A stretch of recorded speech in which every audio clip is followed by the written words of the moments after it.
Hello बंधुरा welcome to my channel math Vithika. आज के सीआई एर दुटो टाइप आमी आलोचना करब। एखाने दुटो टाइप खूब सुंदर भावे धैर्य धरे भिडियोटा देखबे। এই দুটো টাইপ কোশ্চেন যদি দেখে থাকো তো আমি চ্যালেঞ্জ দিয়ে বলছি যে কোনো পরীক্ষার কোশ্চেন এই টাইপের কোশ্চেন 2 সেকেন্ডের মধ্যে তুমি উড়িয়ে দেবে কোশ্চেনটা। ঠিক আছে, 2 সেকেন্ডের মধ্যে তুমি ভালো করে দেখো। আর ভিডিওটা ভালো লাগলে অবশ্যই শেয়ার করবে। চ্যানেলটা যদি সাবস্ক্রাইব না করা থাকে তো সাবস্ক্রাইব করবে এবং নিচের ডেসক্রিপশন বক্সে তোমার লিঙ্ক দেওয়া থাকে আমার টেলিগ্রাম চ্যানেলের।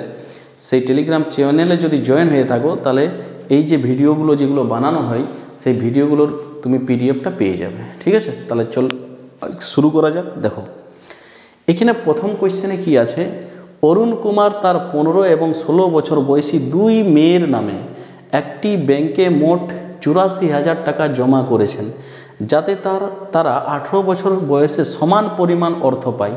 যদি ব্যাংকটি বার্ষিক 10% চক্রবৃদ্ধি সুদ দেয় তাহলে অরুণ কুমার তার ছোট মেয়ের নামে কত পরিমাণ টাকা রেখেছিল। ঠিক আছে, এবার দেখো আমি প্রথমে ডাইরেক্ট শর্ট কিভাবে করবে সেটা বলছি, তারপরে শর্টটা কিভাবে হচ্ছে সেটা বলবো। ঠিক আছে, আর কনসেপ্ট না শিখলে কিন্তু শর্ট মনে থাকবে না। ঠিক আছে, দেখো আমি প্রথম কাজ এই টাইপের কোশ্চেন করার সময় কি করব কি 10% মানে কত, 10% মানে কত সেটা বলো। 10% মানে ফ্র্যাকশন ভ্যালু কত বলো, 1/10। 1/10 লিখলাম, 1/10 লিখলাম। আচ্ছা, মানে 10 টাকায় 1 টাকা সুদ। ঠিক আছে, তাহলে সুদে মূলে কত হবে বলো 11। তাহলে 10 টাকায় সুদে মূলে কত হবে বলো 11 টাকা হবে। এই তো হইল না, এই আমি 11/10 লিখলাম। এইবার দেখো কি অরুণ কুমারের দুই ছেলের বয়সের ডিফারেন্সটা কত, বয়সের ডিফারেন্স কত বলো না 15 থেকে 16 1। তাহলে এদের পাওয়ারে কত লিখবে বলো না 1 লিখবে। যদি 2 থাকে তাহলে পাওয়ারে 2 লিখবে।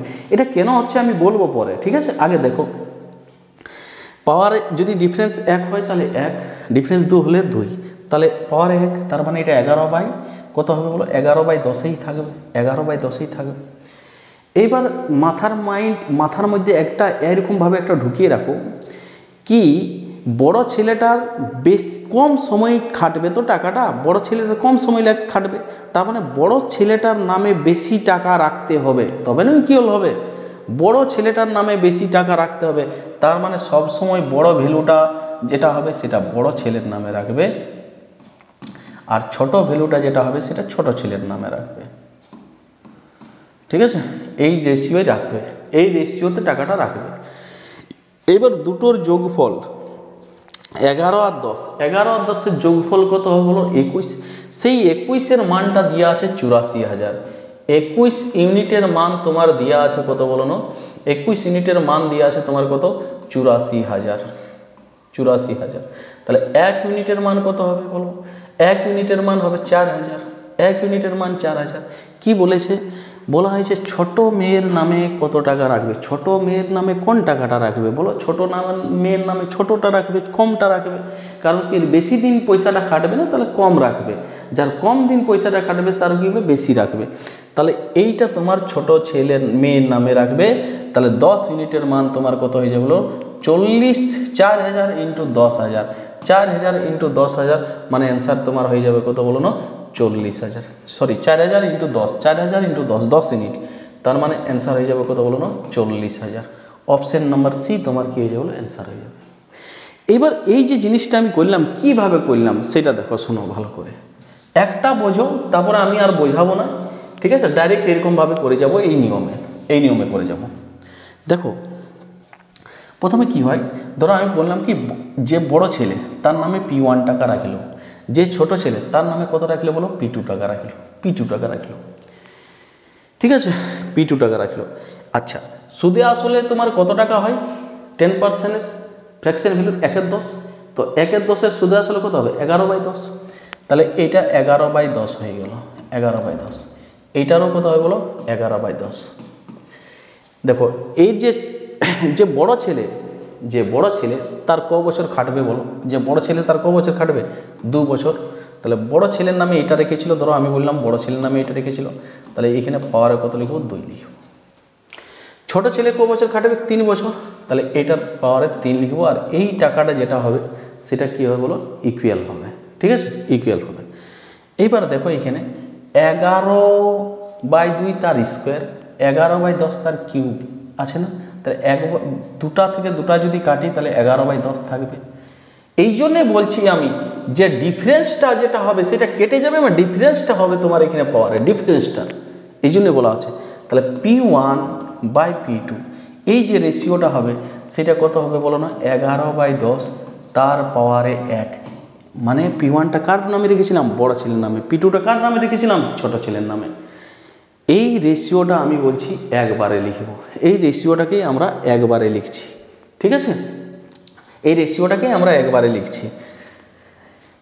তারপরে আমরা বলবো কি, এই যে দুটো আছে 11 আর 10, 11 10 টোটাল পয়সাটা 21 ইউনিটের মান দিয়ে আছে 84,000, তাহলে 1 ইউনিটের মান কত হয়ে যাবে, ঠিক আছে, 21-এর মান যদি 84 হয় তাহলে একের মান হয়ে যাবে 4,000, একের মান যদি 4,000 হয়, ঠিক আছে, তাহলে কার নামে বার করতে বলা হয়েছে, ছোটোটার নামে সবসময় ছোট কম পয়সা রাখবে, মানে 10 ইউনিটের মান বার করতে বলা হয়েছে, মানে 4 10-এ কত হয়ে যাবে বলো, 40,000। তোমার অ্যান্সার হয়ে যাবে অপশান সি। ব্যাস এইটুকু কাজ করতে হবে তোমাকে। পরের কোয়েশ্চেনে দেখো, এরপর আমি শর্টে যাব ডাইরেক্ট, আর কনসেপ্ট বলবো না। দেখো, অজয় তার 11 এবং 13 বছর বয়সী 2 ছেলের নামে একটি ব্যাংকে মোট 1,22,000 টাকা জমা রেখেছেন, যাতে তারা 18 বছর বয়সে সমান পরিমাণ টাকা পায় যদি ব্যাংকটি বার্ষিক চক্রবৃদ্ধি 20%, 20%-এর ফ্র্যাকশন ভ্যালু কত, 20%-এর ফ্র্যাকশন ভ্যালু হলো কত বলো, 1/5। ঠিক আছে, 20/100 1/5। তাহলে এটাকে সুদে আসলে লিখলে কত হবে বলো, 6/5। এবার আমি লিখবো কি, এদের ডিফারেন্সটা কত, 2, তাহলে পাওয়ারে 2 করে দিব। তাহলে এটা হয়ে গেল কত বলো, 36/25, 36/25। এবার তো আমার মাইন্ডে সবসময় থাকবে কি, বড়টা বড়র ভ্যালু, ছোটটা ছোটর ভ্যালু, বাস আর কিছু জেনে লাভ নাই, বড়টা বড়র ভ্যালু, ছোটটা ছোটর ভ্যালু। এইবার বলো এইখানে 25 আর 36, 25 আর 36 মানে কত, 61। 61 ইউনিটের মান দিয়ে আছে তোমার, 61 ইউনিটের মান দিয়ে আছে কত, 1,2,2,0,0,0 টাকা। 1 ইউনিটের মান কত হয়ে যাবে বলো, 2 বারে কাটবে 2,000 টাকা। কার বার করতে বলা হয়েছে, ছোট ছেলের নামে কত টাকা জমা রাখে, ছোট ছেলের নামে, তাহলে ছোট ছেলের নামে মানে কত, 25। তাহলে 25 ইউনিটের মান হয়ে যাবে কত, 25 ইউনিটের মান হয়ে যাবে 50,000 টাকা। 50,000 টাকা ছোট ছেলের নামে কত টাকা জমা করা হয়েছিল, 50,000 টাকা। ঠিক আছে, ছোট ছেলের বেশি দিন খাটবে, তো ছোট ছেলের যখন বেশি দিন খাটবে তার মানে তার নামে কম টাকা রাখতে হবে। বড় ছেলের তো কম দিন খাটবে না, সেই জন্য বড় ছেলের নামে বেশি টাকা রাখতে হবে, যদি টাকাটা সুদে মূলে সমান হতে হয়। সেই জন্য বলছি কি, বেশি যে পরিমাণটা থাকবে সেটা বড় ছেলের, কম যে পরিমাণটা থাকবে সেটা কার, ছোট ছেলের। ঠিক আছে, পরের কোয়েশ্চেনে চলে যাও। যেমন এখানে বলা হয়েছে 27 এবং 25 বছর বয়সী 2 ভাইয়ের মধ্যে 16,820 টাকা ভাগ করা হয়েছে। তারা তাদের নিজ নিজ পরিমাণ 5% বার্ষিক চক্রবৃদ্ধি সুদে এমনভাবে বিনিয়োগ করেছে যে 40 বছর বয়সে তারা সমান পরিমাণ টাকা পাবে। বড় ভাইয়ের ভাগ কত, বড় ভাইয়ের ভাগ বার করতে বলা হয়েছে। 5%-এর ফ্র্যাকশন ভ্যালু কত হবে বলো, 5%-এর ফ্র্যাকশন ভ্যালু হবে 1/20। 1/20টাকে আমি লিখতে পারি 21 কত বলো, 20, 21/20। ডিফারেন্স কত, 2, পাওয়ারে 2 লিখে দেব, পাওয়ারে 2, তার মানে কত হয়ে যাবে 441/400, 441/400। কি বললাম কি, বড় ছেলের কম দিন খাটবে সেই জন্য বেশি পয়সা রাখতে হবে, ছোট ছেলের বেশি দিন খাটবে সেই জন্য কম পয়সা রাখতে হবে। তার মানে বড়টা বড়র ভ্যালু, ছোটটা ছোটর ভ্যালু। ঠিক আছে, বড়টা বড়র ভ্যালু, ছোটটা ছোটর ভ্যালু। তাহলে দুটো মিলে হচ্ছে 841। 841-এর মান, 841-এর মান তোমার এখানে দেওয়া আছে, কত দেওয়া আছে, 16,820।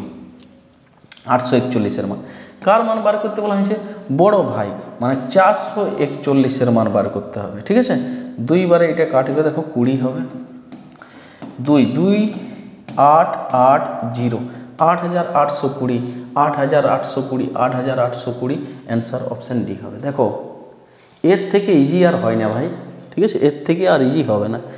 এরপরে আমি একটা টাইপ কোয়েশ্চেন আলোচনা করলাম, আর একটা টাইপ আলোচনা করছি। দেখো ঠিক আছে, এরপর থেকে এইখানে চক্রবৃদ্ধি বার্ষিক ভিত্তিতে সুদের হিসাব করে খান ইরফানকে বার্ষিক 10% চক্রবৃদ্ধি হারে 5 বছরের জন্য 10,000 টাকা ধার দেন। 5 বছরের জন্য খান কি করলো, ইরফানকে বার্ষিক 10% চক্রবৃদ্ধি হারে 5 বছরের জন্য 10,000 টাকা ধার দেন। চতুর্থতম বছরের জন্য অর্জিত চক্রবৃদ্ধি সুদ কত হবে? 4 বছরে বলা হয়নি, চতুর্থতম বছরে বলা আছে। এবার আমি যদি এটা করি তাহলে এরকমভাবে দাঁড়িয়ে দিয়ে ট্রি পড়তে হবে, ট্রি মেথড পড়তে হবে, ট্রি বা গোল্ডেন রেশিও পড়তে হবে। ট্রি মেথড করে নিয়ে করতে হবে, আমরা ওই লম্বা প্রসেসে যাবো না। ট্রি মেথড আমি পড়াবো যখন সিআই পড়াবো, ট্রি করাবো। দেখো সিআই যদি পড়তে হয়, সিআই যদি জানতে হয়, শুধুমাত্র একটা মেথডে সব অঙ্ক জলদির মধ্যে করা সম্ভব নয়। যখনই সিআইয়ের সব কোয়েশ্চান যদি তুমি 2 বা 3 বা 4 সেকেন্ডের মধ্যে ট্যাকেল করতে চাও, তাহলে তোমাকে ট্রি বা গোল্ডেন রেশিও, ট্রিটাকেই গোল্ডেন রেশিও মেথড বলে, কেউ ট্রি দাঁড়িয়ে দিয়ে করে, কেউ রেশিও লেখে করে। সেই জন্য একটা ট্রি মেথড বা গোল্ডেন রেশিও মেথড। একটা হলো রেশিও মেথড, ঠিক আছে, একটা হলো তোমার কি রেশিও মেথড, আর একটা হলো তোমার সাকসেসিভ মেথড। তিনটেই তোমাকে জানতে হবে, তাহলে যে কোনো কোয়েশ্চান তুমি কি করবে, তাড়াহুড়ো করে জলদির মধ্যে করতে পারবে। কারণ কি এখনকার পরীক্ষাতে সিআই অ্যান্ড এসআই তোমার মিক্স কোয়েশ্চান থাকে, সিআইয়ের আলাদা, এসআইয়ের আলাদা, এরকম কোয়েশ্চান থাকে না বাবু, বোঝা গেল? যেমন এইখানে চক্রবৃদ্ধি বার্ষিক ভিত্তিতে সুদের হিসাব করে যদি আমি চতুর্থতম বছরেরটা বার করতে চাই, 4 নম্বর বছরেরটা, তো আমাকে ট্রি আঁকতে হবে। ট্রি আঁকবো না, সিম্পল করব। দেখো কিভাবে, এক লাইনে অ্যান্সার করবে, এক লাইনে। দেখো প্রথমে আছে কি 10,000 টাকা হলো, 10,000 টাকা। আচ্ছা 10%-এর মান কত হবে বলো? 1/10, মানে 10 টাকায় 1 টাকা সুদ। তো প্রথম বছরে যে সুদটা হয় সেটা সরল সুদ আর চক্রবৃদ্ধি সুদ সমান সমান হয়, ঠিক আছে। তাহলে আমরা কি লিখব, প্রথম বছরে 10,000 টাকার উপর 10,000 টাকার উপর তোমার সরল সুদ বা চক্রবৃদ্ধি সুদ সেম হবে, 1/10 লিখলাম। চতুর্থতম বছরেরটা বার করতে বলা হয়েছে না, চতুর্থতম, মানে এর পরের থেকে সুদ কেমনভাবে পাবে, সুদের উপর আসলের উপর, সুদ আসলের উপর, সুদ আসলের উপর। সেই জন্য আমরা কি লিখব, 11/10, আবার লিখব 11/10, কবার? 4 বছরের চতুর্থতম বছর বার করতে বলেছিল, তাহলে চতুর্থতম বছর মানে 4 বছর পর্যন্ত 11/10 লিখব। প্রথমবারে সুদ আসল, তারপরে 11/10। যদি 3 বছর বলতো তাহলে আমরা এখানে স্টপ হতাম। যদি বলতো পঞ্চমতম বছরের সুদ, তাহলে এখানে 11/10 আরেকবার লিখতাম, ব্যাস কেটে দাও। এখানে 4 0 কেটে গেল। 11 গুণিত 11 গুণিত 11, 11 কিউব, 11 কিউব কত হয়ে গেল? 1331, 1331 অপশান সি তোমার কি হয়ে গেল বলে অ্যান্সার হয়ে গেল, ঠিক আছে। অপশান সি, এক লাইনে অ্যান্সার হবে, এক লাইনে।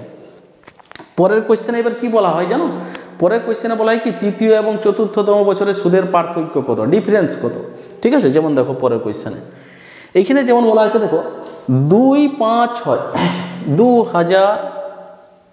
25,600 টাকার 25% চক্রবৃদ্ধি সুদের হারে তৃতীয় এবং চতুর্থতম বছরে সুদের পার্থক্য কত, ঠিক আছে।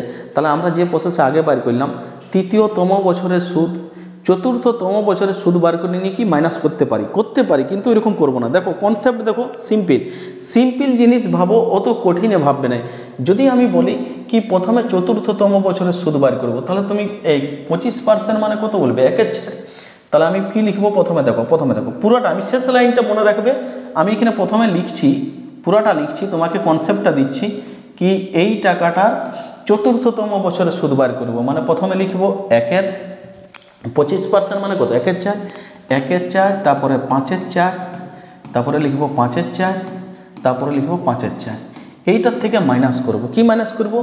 25600 ইন্টু 1/4 ইন্টু 5/4 ইন্টু 5/4। আমার এইটা হলো মেন কনসেপ্ট। আচ্ছা এইটা হলো কনসেপ্ট, কিন্তু এই লাইনটা করবো না আমরা পরীক্ষায়। দেখো বারে বলছি, এখান থেকে কমন যাবে কি বলো না, 25,600 ইন্টু একটা 1/4 কমন যাবে, একটা 5/4 কমন যাবে, আর একটা 5/4 কমন যাবে। এইখানে দেখো একটা 5/4 পড়ে থাকলো, আর এখানে -1 হয়ে গেল, ঠিক আছে। তাহলে 25,600 ইন্টু 1/4 ইন্টু 5/4 ইন্টু 5/4 ইন্টু আবার দেখো 1/4। এই লাইনটা এই লাইনটা আমার মনে থাকবে, এই লাইনটা আমি করব পরীক্ষায়, এই লাইনটা ডাইরেক্ট এই লাইনটা করব কি 25,600 টাকার প্রথম বছরে তো সরল সুদ কত 1/4। তৃতীয় এবং চতুর্থতম বছরে যদি বলা হয় তাহলে মাঝখানে দুবার আমরা কি লিখব সুদাসল বাই আসল সুদাসল বাই সাধন, আবার শেষে কি লিখব 4বার লিখব, তো 4বার প্রথমটা আবার শেষে রিপিট করব, প্রথমটা আবার শেষে রিপিট করব। যদি চতুর্থ এবং পঞ্চম বছরে বলতো, চতুর্থ এবং পঞ্চম বছরে, তাহলে আমরা 3বার এটা লিখতাম 1/4 আর 1/4 শেষে কি করতাম বলো আবার রিপিট করতাম। ব্যাস এইটুকুটাই তোমার অ্যান্সার হবে। এখানে 4 4 4 4 4 16 16 256 হয়, ঠিক আছে 256 হয়, মানে এটা তোমার হয়ে যাবে কত বলো 100, কাটলে কত হবে বলো 100, 2500 অ্যান্সার হয়ে যাবে। কত অ্যান্সার হয়ে যাবে 2500 অ্যান্সার হয়ে যাবে। অপশন নাম্বার এ তোমার অ্যান্সার হয়ে যাবে। দেখো এই যে জিনিসটা বলে কনসেপ্ট বললাম, এটা আমরা পরীক্ষাতে এরকম করব না। পরীক্ষাতে আমি ডাইরেক্ট কিভাবে করব, দেখো পরীক্ষাতে আমরা ডাইরেক্ট কিভাবে করব, সরি আমার পরীক্ষাতে আমি ডাইরেক্ট কিভাবে করব, আমার এটাও পিপিটিটা ইয়ে হয়ে গেলো, তারা কোয়েশ্চেনটা বার করতে দাও, ঠিক আছে।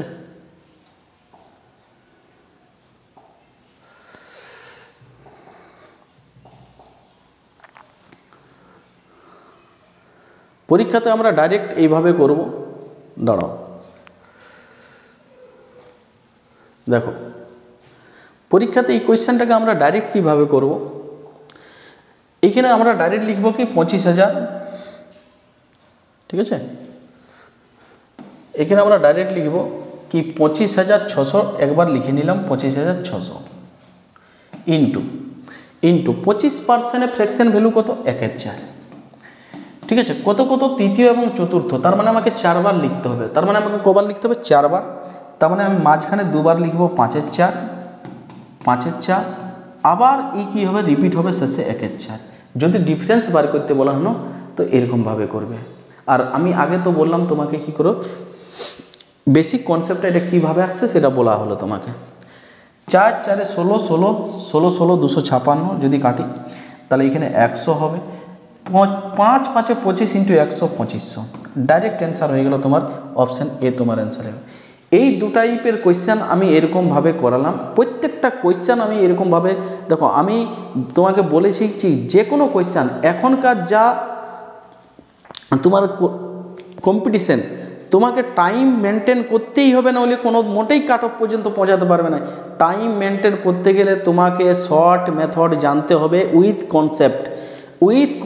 শর্ট মেথড না জানলে তুমি কোনোদিন পাস করতে পারবে না, এটা কনফার্ম গ্যারেন্টি, ঠিক আছে। ম্যাথ রিজনিংয়ে তোমার সময় শেষ হয়ে যাবে, জিকে জিএস করবে কখন, বোঝা গেল। যে কোনো পরীক্ষার জন্য, যে কোনো, শুধুমাত্র রেল বা এসএসসির জন্য নয়, police, West Bengal police, Kolkata police, যে কোনো পরীক্ষার জন্য এই লম্বা লম্বা মেথড জেনে তোমার কোনো লাভ হবে না আজকালের দিনে, ঠিক আছে। কাট অফ দেখে তো কোথায় যাচ্ছ 65 70 65 70, ঠিক আছে। অনেকেই ফালতু কথা বলে তোমাদেরকে ভুলিয়ে রাখে, সেই